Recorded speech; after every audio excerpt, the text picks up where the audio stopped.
दोस्तों आज की कहानी है। आओ भैया, कुछ तुम कहो कुछ मैं कहूँ। दोस्तों कहानी शुरू करने से पहले अगर हमारे चैनल को सब्सक्राइब नहीं किया हो तो कर लीजिए ताकि आपके पास पहुँचे हर रोज नया वीडियो।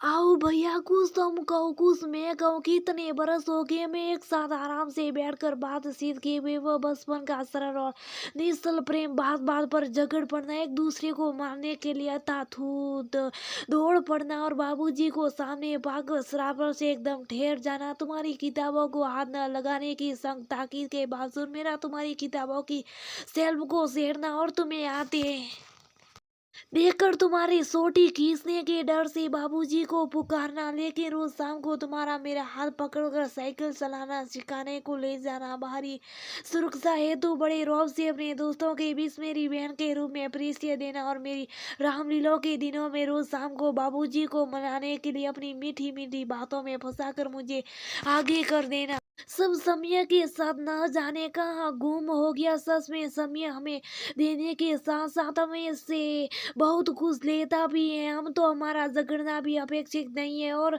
मति भिन्नता पर भी सहमत रहने की औपचारिकता निभानी पड़ती है। भैया तुम्हें याद है रुड़की में तब शायद 100 बरस की और तुम 8.5 बरस के थे। एक बार मैंने सुमित्रा मैडम को गलती से सुमित्री मैडम कह दिया था।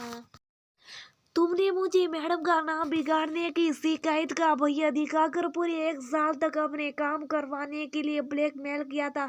रुड़की से लखनऊ आ जाने में मेरा डर खत्म हुआ था। फिर लखनऊ में जब एक बार मेरी उंगली में सला फंस गया था तो पूरी उंगली कटवाने का भैया दिखाकर तुम मुझे कितना रुलाते थे। लेकिन शाम की चाय पीते हुए मैं आज भी तुम्हारे हाथों से बनी चाय का स्वाद महसूस करती हूँ।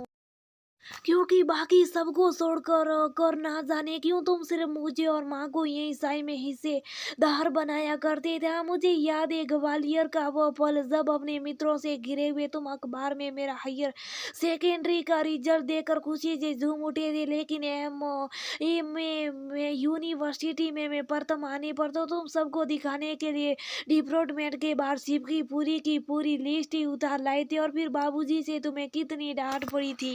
उन दिनों भैया दूज और राखी का पर्व कितना सरल हुआ करता था ना भैया। एक दिन पहले हम रेशम की रीलों के धागे से गते के अलग अलग आकारों पर रंग बिरंगी राखियां बनाया करते थे। इन दोनों पर्वों पर हम बहनों में सुबह जल्दी उठकर नहाने की होड़ हुआ करती थी क्योंकि पहले उठने वाली को बाबूजी से बुआ दोबारा भेजी गई। राखी को बांधने और टीका लगने के 5 रुपये मिलते थे और शाबाशी अलग से। लेकिन तुम हमें रुपये की सोटी कहते। उस दिन जानबूझकर देरी से तैयार होते थे कि यहाँ का पराग और चंपक। हाँ, मुझे कुछ भी नहीं भूला है कैसे तुम मेरी बारी पर भी पराग चंपक और चंदा मामा मुझसे छीन कर ले जाती थी और बड़ी दीदी से शिकायत करने पर किताबों को लहरा लहरा कर मुझे चिढ़ाते थे।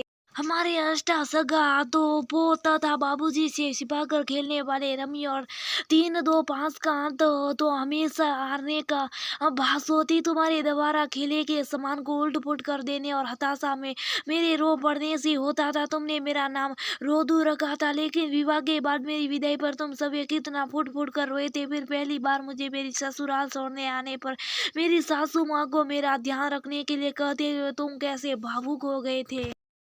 उस दिन अपने तेज तर्रार भाई के अंत कारण में सीपे प्रेम भाव मुझे भी बहुत रुलाया था। उसके बाद का माँ का लिखा वो पत्र पढ़कर आज भी मेरी आंखें नम हो जाती है कि अब तुम्हारा भाई खाना खाते इसमें बिल्कुल झगड़ा नहीं करता। तुम्हें याद है ना मुझे जबरदस्ती चपाती बना भैया। माँ का वो पत्र आज भी मेरे पास सुरक्षित है। किंतु बड़े होकर हमारे अपने अपने संसार बसा लेने से न जाने कब और कैसे जीवन में औपचारिकता प्रवेश कर जाती है। अपने अपने परिवारों के दायित्व तले हम दोनों आपसी एकांत को त्रस्त गए। एकांत यूनिवर्सिटी से मेरे गोवा मुंबई ट्रिप पर जाते समय बाबूजी द्वारा पर्याप्त रुपये देने पर भी तुमने बाबूजी से छिपा कर एकांत में तो मेरी मोटी में और रुपये रख दिए थे और मैंने अपनी मित्र मंडली में बड़ी शान से भाई ने अलग से दिए कहते हुए सब खर्च कर दिए थे। लेकिन अब तो तुमसे लिए रुपये और उपहारों में वैसा अधिकार क्यों महसूस नहीं होता? इसलिए कि अब हम बड़े हो गए हैं। परिपक्वता वाकई में बहुत बड़ी कीमत चुकानी पड़ती है ना भाई।